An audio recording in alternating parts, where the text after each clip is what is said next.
Hey, sweet thing. I'm wearing a bathrobe this morning because I haven't gotten dressed yet. Excuse me for a second. I do apologize. Okay.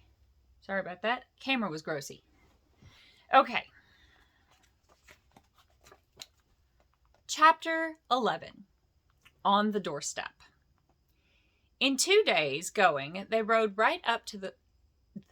In 2 days going, they rode right up to the... Gracious golly.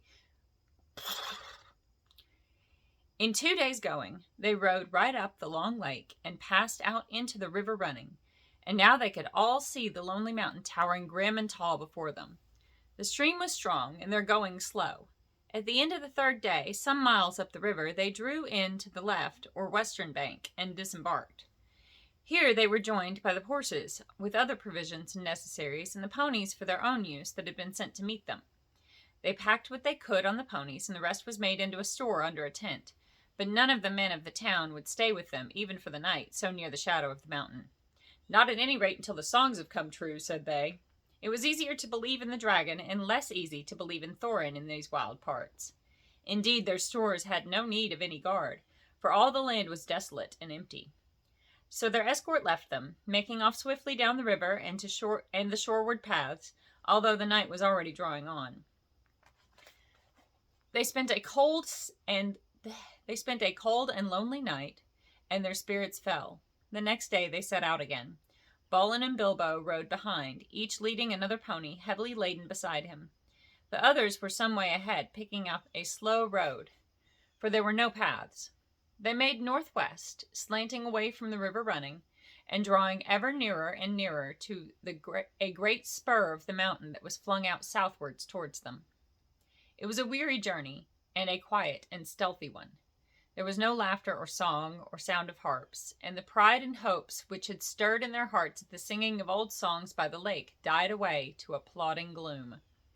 They knew that they were drawing near to the end of their journey, and that it might be a very horrible end.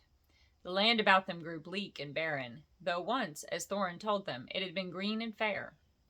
There was little grass, and before long there was neither bush nor tree, and only broken and blackened stumps to speak of ones long vanished. They were come to the desolation of the dragon, and they were come at the waning of the year. They reached the skirts of the mountain all the same without meeting any danger or any sign of the dragon other than the wilderness he had made about his lair. The mountain lay dark and silent before them, and ever higher above them. They made their first camp on the western side of the great southern spur, which ended in a height called Raven Hill. On this there had been an old watch-post, but they dared not climb it yet. It was too exposed. Before setting out to search the western spurs of the mountain for the hidden door, on which all their hopes rested, Thorin sent out a scouting expedition to spy out the land to the south where the front gate stood. For this purpose he chose Balin and Fili and Kili, and with them went Bilbo. They marched under the gray and silent cliffs to the feet of Ravenhill. There the river, after winding a wide loop over the valley of Dale, turned from the mountain on its road to the lake. Gracious. Flowing swift and noisily. Its bank was bare and rocky, tall and steep above the stream, and gazing out from it over the narrow water, foaming and splashing among many boulders, they could see in the wide river, shadowed by the mountain's arms, the gray ruins of ancient houses, towers, and walls. There lies all that is left of Dale, said Balin. The mountain's sides were green with woods, and all the sheltered valley rich and pleasant in the days when the bells rang in that town. He looked both sad and grim as he said this. He had been one of Thorin's companions on the day the dragon came. They did not dare to follow the river much further towards the gate, but they went on beyond the end of the southern spur, until lying hidden behind a rock they could look out and see the dark cavernous opening in a great cliff wall between the arms of the mountain. Out of it the waters of the running river sprang, and out of it too there came came a steam and a dark smoke. Nothing moved in the waste, save the vapor and the water, and every now and then again a black and ominous crow. The only sound was the sound of the stony water, and every now and again the harsh croak of a bird. Balin shuddered. "Let us return," he said. "We can do no good here. And I don't like these dark birds. They look like spies of evil." "Spies of evil," he says. "That does not prove it," said Balin, "though I don't doubt you are right. But he might be gone away some time, or he might be lying out in the mountainside keeping watch. And still I expect smokes and steams would come out of the gates. All the halls within must be filled with this foul reek." With such gloomy thoughts, followed ever by croaking crows above them, they made their weary way back to the camp. Only in June they had been guests in the fair house of Elrond, and though autumn was now crawling towards winter, that pleasant time now seemed years ago. They were alone in the perilous waste, without hope of further help. They were at the end of their journey, but as far as ever, it seemed, from the end of their quest. None of them had much spirit left. Now, strange to say, Mr. Baggins had more than the others. He would often borrow Thorin's map and gaze at it, pondering over the runes and the message of the moon letters Elrond had read. It was he that made the dwarves begin the dangerous search on the western slopes for the secret door. They moved their camp then to a long valley, narrower than the great dale in the south where the gates of the river stood, and walled with lower spurs of the mountain. Two of these here thrust forward west from the main mass in long, steep-sided ridges that fell ever downwards towards the plain. On the western side there were fewer signs of the dragons' marauding feet, and there was some grass for their ponies. From this western camp, shadowed all day by cliff and wall until the sun began to sink towards the forest, day by day they toiled in parties searching for paths up the mountainside. If the map was true, somewhere high above the cliff at the valley's head must stand the secret door. Day by day they came back to their camp without success. But at last, unexpectedly, they found what they were seeking.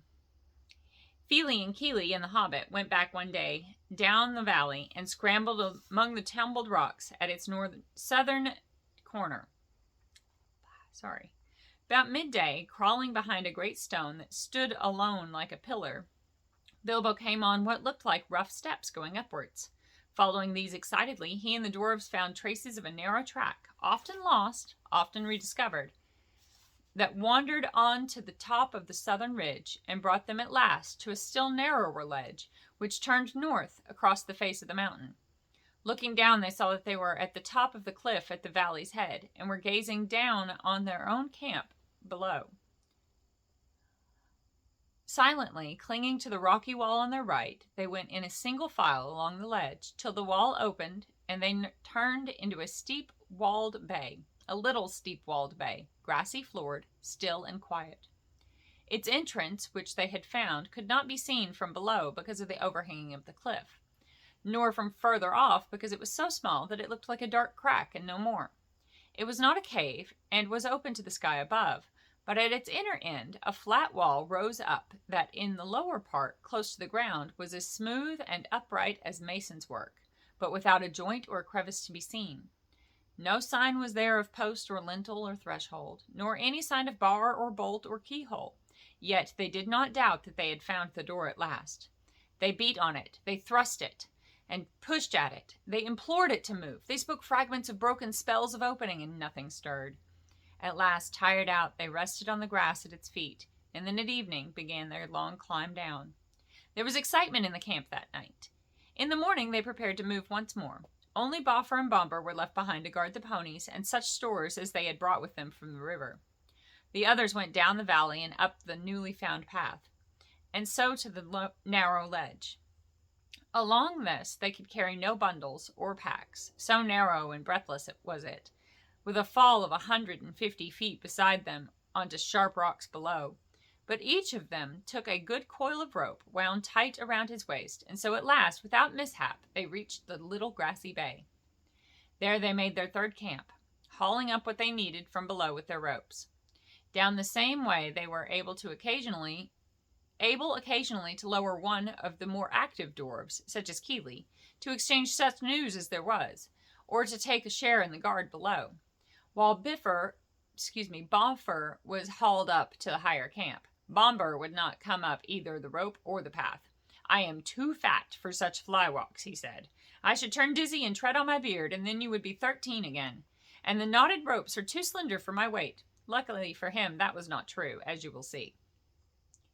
In the meanwhile, some of them explored the ledge beyond the opening, and found a path that led higher and higher onto the mountain. But they did not dare to venture very far that way, nor was there much use in it.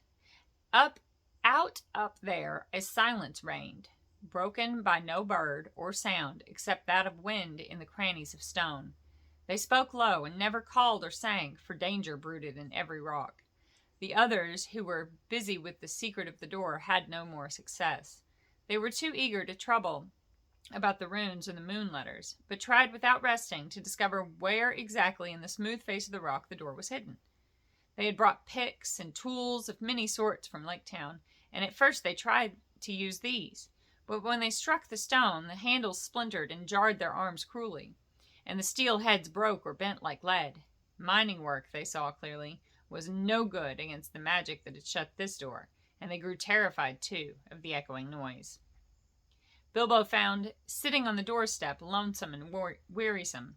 There was not a doorstep, of course, really, but they used to call the little grassy space between the wall and the opening the doorstep in fun, remembering Bilbo's words long ago at the unexpected party in his hobbit hole, when he said they could sit on the doorstep till they thought of something. And sit and think they did, or wandered aimlessly about, and glummer they became. Their spirits had risen a little at the discovery of the path, but now they sank into their boots, and yet they would not give it up and go away. The hobbit was no longer much brighter than the dwarves. He could do nothing but sit with his back to the rock face and stare away west through the opening, over the cliff, over the wide lands, to the black wall of Mirkwood, and to the distances beyond, in which he sometimes thought he could catch glimpses of the misty mountains, small and far. If the dwarves asked him what he was thinking, he answered, "You said sitting on the doorstep and thinking would be my job, not to mention getting it inside.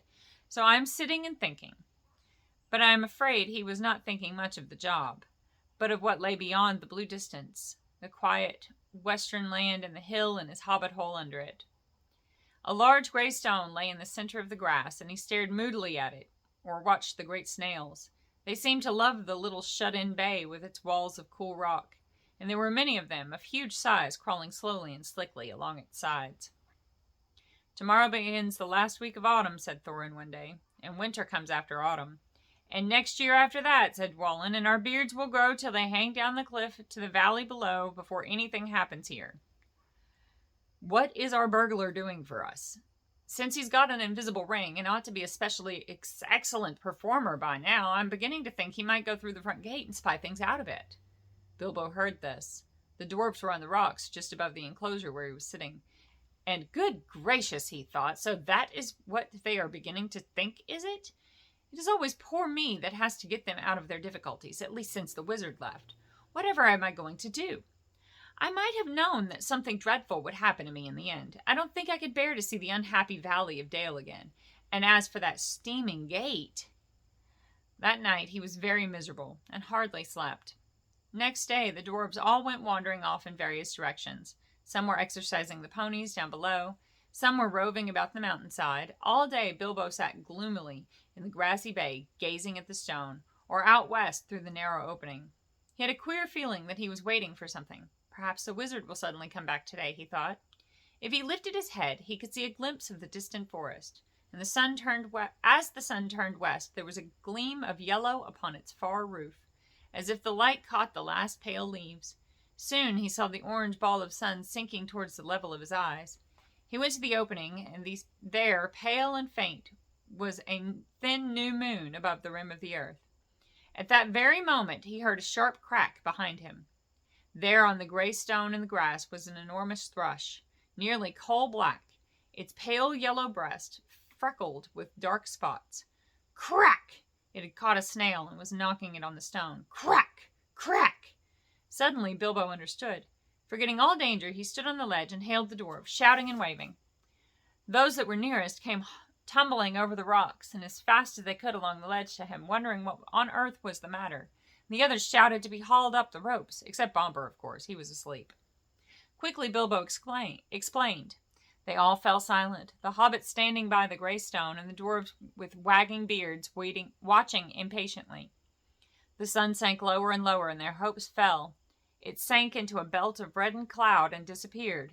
The dwarves groaned, but still Bilbo stood almost without moving.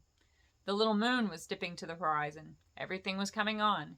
Then suddenly, when their hope was lowest, a red ray of sun escaped like a finger through a rent in the cloud. A gleam of light came straight through the opening into the bay and fell on the smooth rock face. The old thrush, who had been watching from a high perch with beady eyes and head cocked to one side, gave a sudden trill. There was a loud crack. A flake of rock split from the wall and fell. A hole appeared suddenly, about 3 feet from the ground. Quickly, trembling lest the chance be in vain, should fade, lest the chance... The dwarves rushed to the rock and pushed in vain. The key! The key! Cried Bilbo. Where's Thorin? Thorin hurried up. The key! Shouted Bilbo. The key that went with the map. Try it now while there is still time. Then Thorin stepped up and drew the key on its chain from round his neck. He put it into the hole. It fitted and it turned. Snap! The gleam went out, the sun sank, the moon was gone, and evening sprang into the sky. Now they all pushed together, and slowly a part of the rock wall gave way. Long, straight cracks appeared and widened. A door 5 feet high and 3 broad was outlined, and slowly, without a sound, swung inwards. It seemed as if darkness flowed out like a vapor from the hole in the mountainside, and deep darkness in which nothing could be seen lay before their eyes, a yawning mouth leading in and down.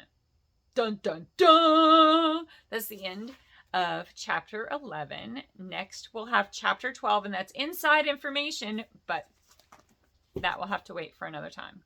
I love you. I miss you. I hope you're having a great school year, and I hope I get to see you soon.